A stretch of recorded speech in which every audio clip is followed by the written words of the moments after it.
Assalamualaikum warahmatullahi wabarakatuh. Perkenalkan, nama saya Amanda Yulia Mordani dengan NIM 90500123030. Baik, kali ini saya akan membahas materi terkait pasar monopoli. Selamat menyaksikan. Nah, yang pertama saya akan membahas materi terkait definisi pasar monopoli. Pasar monopoli adalah suatu bentuk pasar yang hanya terdapat satu penjual atau produsen yang menguasai pasar dan tidak adanya pesaing. Yang kedua, ciri-ciri pasar monopoli yaitu hanya terdapat satu penjual. Yang kedua, tidak adanya barang atau jasa substitusi yang dapat memuaskan kebutuhan konsumen. Yang ketiga, penjual atau produsen memiliki kendali penuh atas harga dan produksi. Yang keempat, penjual atau produsen dapat mempengaruhi harga dan kualitas barang atau jasa yang dijual. Nah, adapun faktor-faktor yang menimbulkan pasar monopoli yaitu dari faktor ekonomi, biaya produksi yang tinggi, skala ekonomi, dan ketergantungan pada teknologi. Nah, adapun kurva permintaan dan kekuatan monopoli. Kurva permintaan adalah grafik untuk menunjukkan hubungan antara harga suatu barang atau jasa dan jumlah yang diminta oleh konsumen. Kekuatan monopoli adalah kemampuan suatu perusahaan untuk mengendalikan harga dan produksi suatu barang atau jasa. Nah, hubungan antara kurva permintaan dan kekuatan monopoli. Kurva permintaan dapat mempengaruhi kekuatan monopoli dengan cara mempengaruhi elastisitas permintaan dan jumlah pesaing. Kurva penawaran monopoli yaitu kurva yang menggambarkan hubungan antara harga dan kuantitas barang atau jasa yang ditawarkan oleh perusahaan monopoli.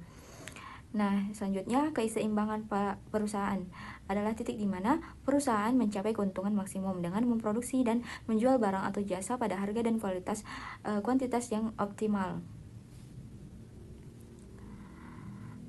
Adapun monopoli alamiah di dalam pasar monopoli yaitu adalah suatu situasi di mana hanya ada satu perusahaan yang dapat memproduksi dan menjual suatu barang atau jasa karena adanya hambatan alamiah atau teknis yang tidak memungkinkan perusahaan lain untuk memasuki pasar.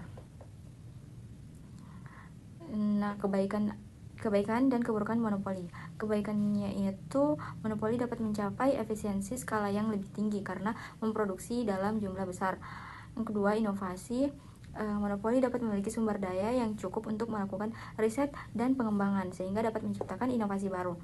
Dan yang ketiga, stabilitas harga. Monopoli dapat mengendalikan harga dan menjaga stabilitas harga sehingga konsumen dapat merasa lebih aman. Keburukan atau kekurangannya yaitu yang pertama, kurangnya persaingan, harga yang tinggi, kualitas rendah, kurangnya inovasi. Yang kelima, penggunaan monopoli untuk menghambat persaingan. Yang keenam, dampak negatif pada konsumen. Selanjutnya, monopoli dalam perspektif Islam. Dalam perspektif Islam, monopoli dianggap sebagai suatu praktik yang tidak etis dan tidak sesuai dengan nilai-nilai Islam. Alasannya yaitu yang pertama, menghambat persaingan sehat. Monopoli dapat menghambat persaingan sehat di pasar yang dapat menyebabkan harga yang tidak wajar dan kualitas produk yang rendah. Yang kedua, monopoli dapat mengeksploitasi konsumen dengan menetapkan harga yang tinggi dan mengurangi kualitas produk. Yang ketiga, monopoli dapat menghambat inovasi dan pengembangan produk baru karena tidak ada insentif untuk melakukan inovasi.